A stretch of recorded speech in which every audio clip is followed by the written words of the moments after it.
भगवान मतलब भगवान का मतलब ये है कि एक पावरफुल व्यक्ति, बहुत शक्तिमान व्यक्ति। भागवतम में ये देखते हैं कि इवन जो पावरफुल पर्सनालिटीज है, ब्रह्मा जी है, शिवा है, इंद्रा है, वो भी कभी कभी माया का प्रभाव में आ जाते। तो सभी पांडव और सभी लगभग सभी सदस्य जो भी वहाँ पे मौजूद थे, सबने एक मत होकर बोला कि भगवान श्री कृष्ण ही प्रिडोमिनेटिंग पर्सनालिटी होना चाहिए इस राजश्री यज्ञ का। भगवान के शुद्ध भक्त है या महाजन है, ग्रेट पर्सनालिटी से उनकी पद चिन्हों पे चलना चाहिए। रामराज यही होते हैं कि जो स्टैंडर्ड है, जो बनाया गया है, उस सेट प्रोटोकॉल से ही चले। भीष्मदेव तथा अच्युत भगवान श्री कृष्ण ने जो कुछ कहा था उससे प्रबुद्ध होकर महाराज युधिष्ठिर परिपूर्ण ज्ञान विषयक मामलों में व्यस्त हो गए, क्योंकि उनके सभी संदेह दूर हो चुके थे। इस प्रकार उन्होंने पृथ्वी तथा सागरों पर राज्य किया और उनके छोटे भाई उनका साथ देते रहे। मेरा पीछे दोहराइएगा। भीष्म तथा अच्युत भगवान श्री कृष्ण ने जो कुछ कहा था उससे प्रबुद्ध होकर महाराज युधिष्ठिर परिपूर्ण ज्ञान विषयक मामलों में व्यस्त हो गए, क्योंकि उनकी सभी संदेह दूर हो चुके थे। इस प्रकार उन्होंने पृथ्वी पर तथा सागरों पर राज्य किया और उनके छोटे भाई उनका साथ देते रहे। तात्पर्य: जब महाराज युधिष्ठिर समुद्र पर्यंत पृथ्वी पर शासन रूढ़ थे, तो उस समय भी ज्येष्ठाधिकार या सबसे बड़े को उत्तराधिकार जैसे आधुनिक अंग्रेजी कानून प्रचलित था। उस काल में हस्तिनापुर, अब दिल्ली का एक अंश, का राजा समुद्र सहित विश्व का चक्रवर्ती सम्राट होता था और यह क्रम महाराज युधिष्ठिर के पौत्र महाराज परीक्षित तक चलता रहा। महाराज युधिष्ठिर के छोटे भाई उनके मंत्री तथा राज्यों के सेना नायकों के रूप में कार्य करते थे और राजा के धर्मात्म भाई का आपस में पूर्ण सहयोग था। महाराज युधिष्ठिर पृथ्वी के साम्राज्य पर शासन करते हैं तो आदर्श राजा या भगवान श्री कृष्ण का आदर्श प्रतिनिधि थे और उनकी तुलना स्वर्ग के प्रतिनिधि शासक राजा इंद्र से की जा सकती थी। जिस प्रकार इंद्र, चंद्र, सूर्य, वरुण तथा वायु जैसे देवता ब्रह्मांड के विभिन्न ग्रहों के प्रतिनिधि राजा हैं, उसी प्रकार महाराज युधिष्ठिर भी पृथ्वी के साम्राज्य पर शासन चलाने वाले प्रतिनिधि राजा थे। वे आधुनिक प्रजातंत्र के साधारण अज्ञानी राजनीतिक नेता जैसे ना थे। उन्हें भीष्मदेव ने तथा अच्युत भगवान ने भी उपदेश दिया था, अतएव उन्हें हर वस्तु का पूरा ज्ञान था।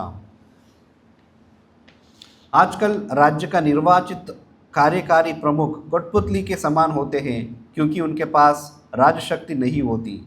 यदि वह महाराज युधिष्ठिर के समान प्रबुद्ध भी होते तो भी वह अपनी संवैधानिक स्थिति के कारण अपनी इच्छा से कुछ नहीं कर सकता। इसलिए वैचारिक विषय मतों या स्वयं के स्वार्थों के कारण पृथ्वी में अनेक राज्य परस्पर लड़ झगड़ रहे हैं। लेकिन महाराज युधिष्ठिर जैसे राजा के पास अपनी स्वयं की विचारधारा नहीं थी। उन्हें भी अच्युत श्री भगवान तथा श्री भगवान के प्रतिनिधि एवं प्रामाणिक दूत भीष्मदेव के उपदेशों का अनुगमन करना होता था। शास्त्रों का उपदेश यह है कि मनुष्य को किसी व्यक्तिगत स्वार्थ तथा मनगढ़ंत विचारधारा का बिना परम गुरु तथा अच्युत श्री भगवान के निर्देशों का पालन करना चाहिए। इसलिए महाराज युधिष्ठिर महासागरों सहित संपूर्ण संसार पर शासन कर सके, क्योंकि वे नियम अमोघ थे और वैश्विक रूप से सब पर समान रूप से निर्धारित होते थे। एक ही विश्व राज्य की कल्पना तथा तभी पूरी हो सकती है जब हम अच्युत ज्ञानीजन का अनुगमन करें। एक अपूर्ण मानव ऐसी विचारधारा का सृजन नहीं कर सकता जो सबके लिए स्वीकार्य हो।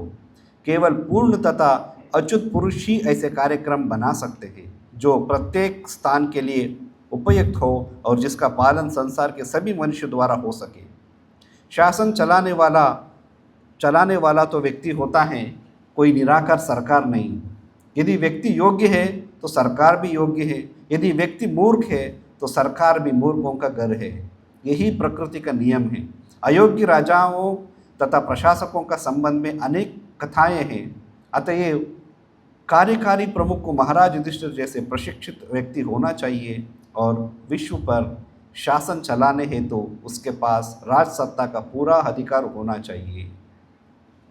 विश्व राज्य की कल्पना महाराज युधिष्ठिर जैसे पूर्ण राजा का राज्यकाल में ही साकार हो सकती है।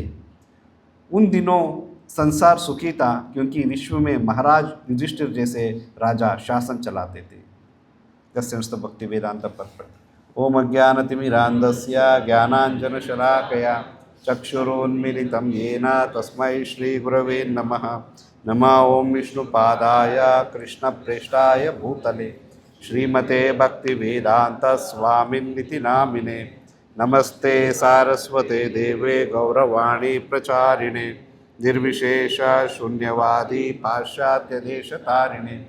जय श्री कृष्ण चैतन्य प्रभो नित्यानंद द्वैत गदाधरा श्रीवासादि गौरभक्तवृंद।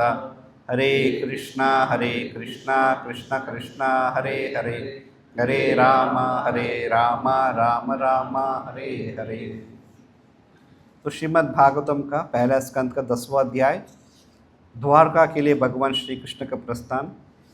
सो अभी तक पिछले अध्याय में भीष्मदेव जब अपना देह त्याग करने के लिए निर्णय करते हैं कि अभी इस दिन मुझे देह त्याग करना है, तब सभी पांडव भगवान श्री कृष्ण वहाँ पहुँचते हैं। तब युधिष्ठिर महाराज जो है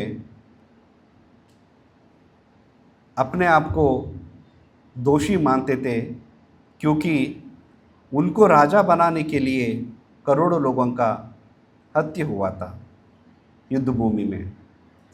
तो उनका मन में बहुत संशय था, उनका मन में दुविधा था, उनका मन में एक पाप का हीन भावना का वजह से वो दुखी थे। तो तब उन्होंने जब भीष्मदेव का सामने जाते हैं तो भीष्मदेव उनको शिक्षा देते हैं और भीष्मदेव का साथ साथ भगवान श्री कृष्ण भी वहाँ पर शिक्षा देते हैं। सो तत्पश्चात भीष्मदेव अपना देह त्याग करते हैं और जब वो देह त्याग करने वाले हैं तब भगवान श्री कृष्ण उनका सामने है। यही भीष्मदेव का इच्छा भी थी। ऐसे एक बहुत ही ग्लोरियस डेथ कह सकते हैं, इस तरीके से अपना देह त्याग करते हैं।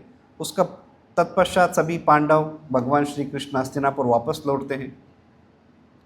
अब हस्तिनापुर लौटने के बाद में महाराज युधिष्ठिर का राज्यभार अभी उनको संभालना है। अभी तो उनको सभी संशय भी दूर हो गया है और राजा बनने के लिए वो योग्य भी थे। तब अपना राजभार जब उनका राज्य का जो कार्यभार उन्होंने जब संभाला तो कैसे था, इसका बारे में वर्णन जो है इस श्लोक में बताया गया है। भीष्मदेव तथा अच्युत भगवान श्री कृष्ण ने जो कुछ कहा था उससे प्रबुद्ध होकर महाराज युधिष्ठिर परिपूर्ण ज्ञान विषयक मामलों में व्यस्त हो गए, क्योंकि उनके सभी संदेह दूर हो चुके थे। उनका मन का अंदर जो भी संशय थे, संदेह थे, जो दुविधा थे कि इतना करोड़ों लोगों का हत्या जो है सिर्फ किसके लिए हुआ था। अल्टीमेटली एक युद्ध का अंत क्या होते हैं, कोई एक देश जीतते हैं और जो जीता हुआ देश का जो राजा है वो चक्रवर्ती सम्राट बनते हैं, या वो जो सेना नायक है वो राजा बनते हैं। इस तरीके से इसी के लिए अल्टीमेटली मुझे राजा बनाने के लिए इतना बड़ा युद्ध हुआ। परंतु अभी भीष्मदेव और भगवान श्री कृष्ण के उपदेशों से उनके मन का सभी संदेह दूर हो चुके हैं। अब वो पूर्णतः अपना जो राजभार है, अपना जो राजकार्य है उसको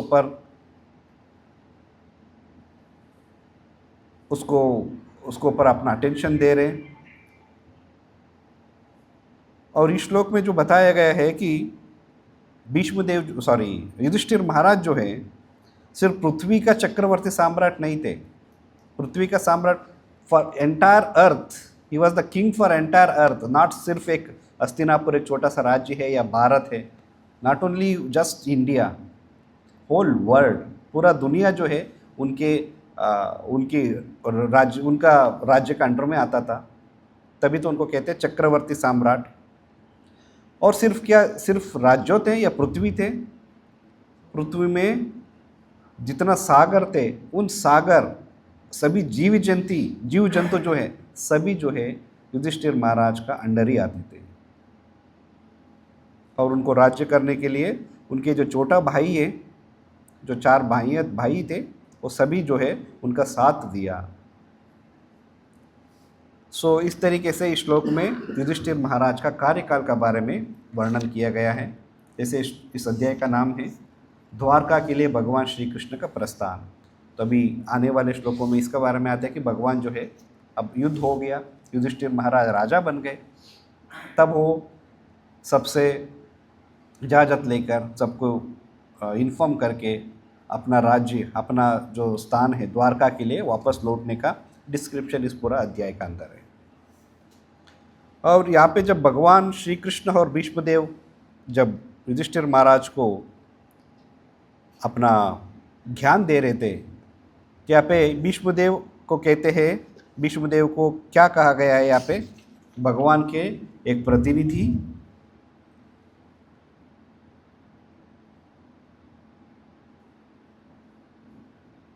भगवान के भगवान के प्रतिनिधि के रूप में कहा गया है। और भगवान को क्या कहते हैं? अच्युत।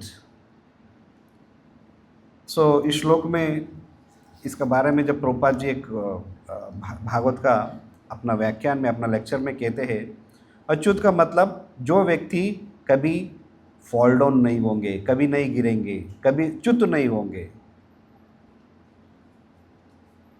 तो कौन है ऐसे व्यक्ति? सिर्फ एक ही व्यक्ति है। Achyuta is the name which can be given to only one person, exclusivity. कई बार होते हैं श्रीमद् भागवतम में या भगवत गीता में भी, जब अर्जुन प्रश्न पूछते हैं तो अर्जुन उवाच लिखते हैं, जब भगवान उसका उत्तर दे रहे तो श्री भगवान उवाच कहते हैं। तो भगवान है जो 6 गुण का जो स्वामी है, जिस व्यक्ति में जो 6 गुण हैं उनको भगवान कहा जाते हैं। परंतु भगवान ये जो शब्द है सिर्फ श्री कृष्ण के लिए नहीं है, भागवत का अंदर कई और व्यक्तियों को भी भगवान का नाम से ही उच्चारित किया जाता है। कई जगह में नारद मुनि के लिए, ब्रह्मा के लिए, कई राजाओं के लिए, क्योंकि भगवान का मतलब ये है कि एक पावरफुल व्यक्ति, बहुत शक्तिमान व्यक्ति। इंद्रा भी अपने लेवल पे एक शक्तिमान है, ब्रह्मा जी भी अपने लेवल पे बहुत बड़ा शक्तिमान है, नारद मुनि भी अपने लेवल पे शक्तिमान है। इसके लिए भगवान शब्द जो है कई और व्यक्तियों को भी उस उपाधि का नाम से बुलाया जाते हैं, परंतु अच्युत जो है सिर्फ एक ही व्यक्ति को बोलते हैं, एक्सक्लूसिविटी, वो किसी और को नहीं है। क्यों? जैसे भगवान का जो शब्द है, भगवान का जो नाम से जो बोलते हैं, ब्रह्मा जी को भी बोलते हैं, परंतु दूसरों अच्युत का नाम सिर्फ भगवान के लिए क्यों? क्योंकि अच्युत का मतलब जो व्यक्ति कभी भी नहीं गिरने वाले हैं, कभी फॉल डाउन नहीं होगा, वो सिर्फ भगवान है। हम भागवतम में ये देखते हैं कि इवन जो पावरफुल पर्सनालिटीज़ है, ब्रह्मा जी है, शिवा है, इंद्रा है, वो भी कभी कभी माया का प्रभाव में आ जाते हैं। कभी कभी जब हम ये कह रहे हैं, इसका मतलब ये नहीं कि वो भी माया का प्रभाव में हमेशा आते हैं। इतना पावरफुल होने का बावजूद भी, उनको भी जो भगवान कहा जाते हैं, इतना होने का बावजूद भी कभी कभार माया का प्रभाव में हो सकते हैं। इस प्रभाव में आकर अपना इंद्रिय तृप्ति के लिए कभी ऐसे काम कर बैठते हैं। जैसे ब्रह्मा जी हैं, अपना ही पुत्री का पीछे इंद्रिय तृप्ति के लिए वो जाते हैं। शिव है, भगवान मोहिनी मूर्ति को देखकर अपना संयम खो लेते हैं, ही लॉस्ट हिज कंट्रोल।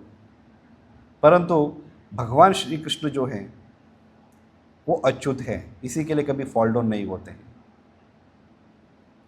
जब युधिष्ठिर महाराज राजस्व यज्ञ करते, जब महाभारत का पहले की बात है, जब वो इंद्रप्रस्थ में जाते हैं तो राजस्व यज्ञ करते हैं। तो राजस्व यज्ञ जब करते हैं तो सभी राजाओं को आमंत्रण भेजा जाते हैं, सभी लोग वहाँ पे आते हैं। और उस यज्ञ में एक व्यक्ति को as a predominating personality, as a एक जैसे मुखिया होते हैं ना, उस व्यक्ति को चुनना पड़ते हैं। तो सभी पांडव और सभी लगभग सभी सदस्य जो भी वहाँ पे मौजूद थे, सब ने एक मत होकर बोला कि भगवान श्री कृष्ण ही प्रिडोमिनेटिंग पर्सनालिटी होना चाहिए इस राजसूय यज्ञ का। उनको अग्र पूजा होना चाहिए, सबसे पहले का पूजा उनको होना चाहिए। परंतु शिशुपाल वहाँ पे कहते हैं कि ये व्यक्ति जो है वो बस भगवान के भाई ही है, परंतु वो ऑब्जेक्शन उठाते हैं, ये इन्होंने ये किया, उन्होंने वो किया, ये गड़बड़ किया, इन्होंने गोपियों के साथ रास किया, इन्होंने ऐसे कैसे व्यक्ति, इनका कैरेक्टर क्या है, कैरेक्टर ऊपर अंगुली उठाते हैं।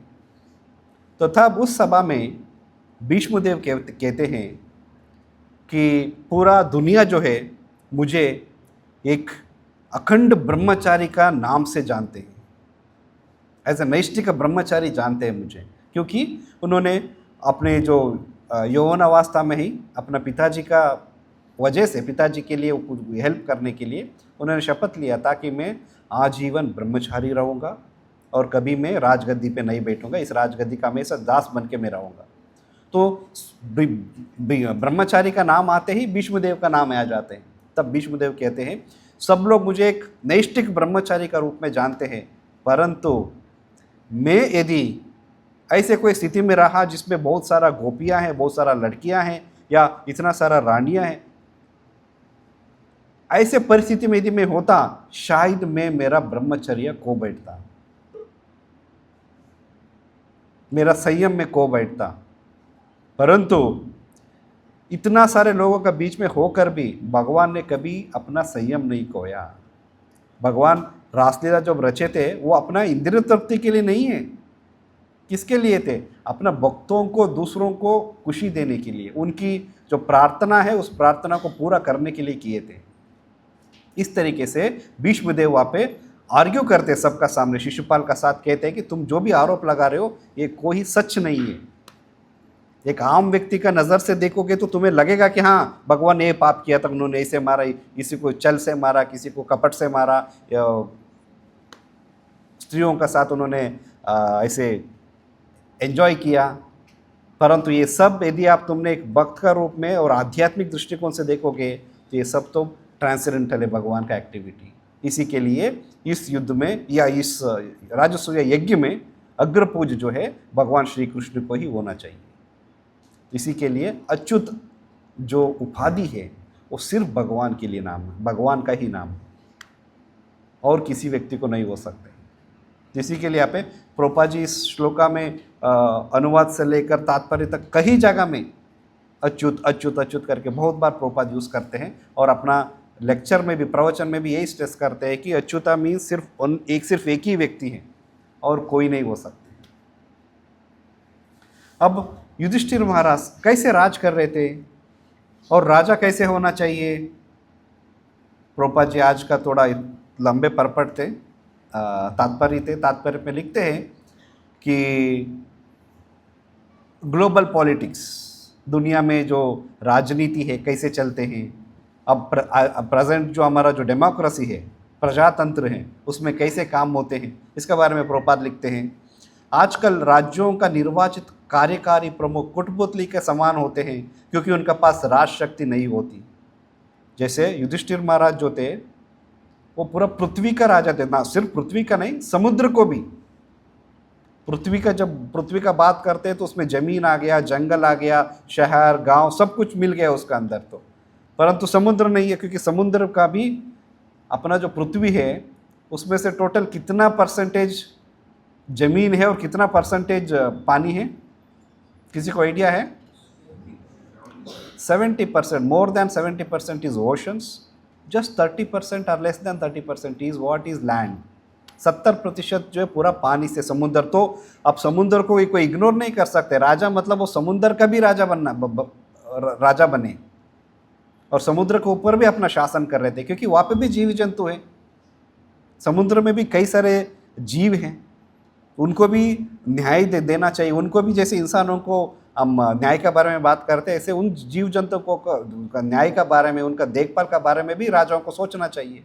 तो वो जो पूरा चक्रवर्ती साम्राज्य थे, बट अभी देखिए छोटे छोटे राज्य बन गए और प्रजातंत्र का वजह से राजा जो है सिर्फ एक कुटपुतली है, क्योंकि उनका पास राज शक्ति नहीं है। और यदि वह महाराज युधिष्ठिर के समान प्रबुद्ध भी होते तो भी वो अपना संवैधानिक स्थिति के कारण अपनी इच्छा से कुछ नहीं कर सकते।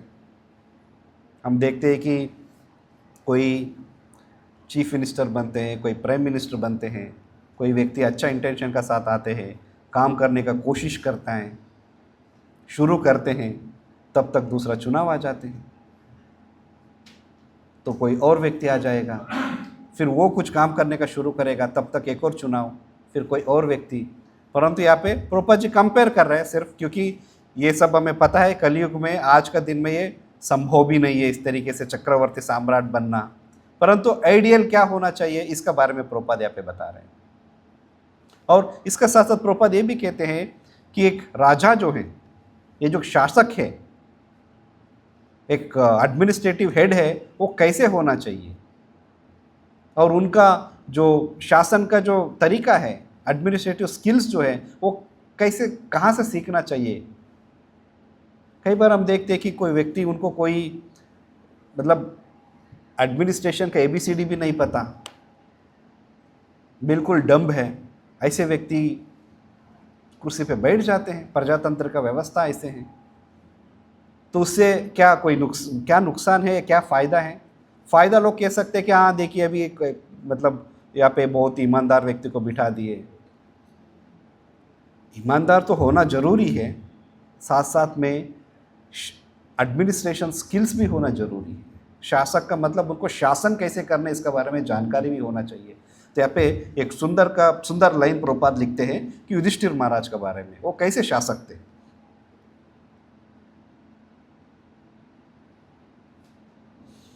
महाराज युधिष्ठिर जैसे राजा के पास अपनी स्वयं की विचारधारा नहीं थी। इसका मतलब क्या है कि युधिष्ठिर महाराज पहले से उनको राजतंत्र करना या शासन करना उसके बारे में जानकारी नहीं थे। उनको सभी जानकारी थे, वो जो भी जानकारी है, उनका जो भी एक्सपीरियंस है, वो कहाँ से था, अपना विचारधारा से नहीं। मैं एक एग्जांपल देता हूँ इस पर्सनल विचारधारा का बारे में। एक कोई शासक आएगा, कोई चीफ मिनिस्टर आएंगे, वो कोई प्रोजेक्ट चालू करते हैं,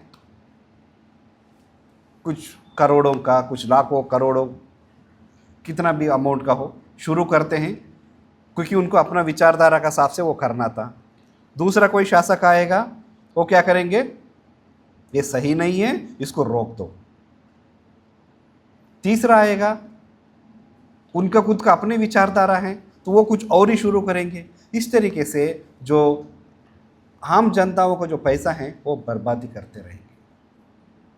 उस कॉन्टेक्स्ट में यहाँ पे प्रभुपाद लिख रहे हैं कि महाराज युधिष्ठिर जैसे राजा का पास अपनी स्वयं की विचारधारा नहीं थी।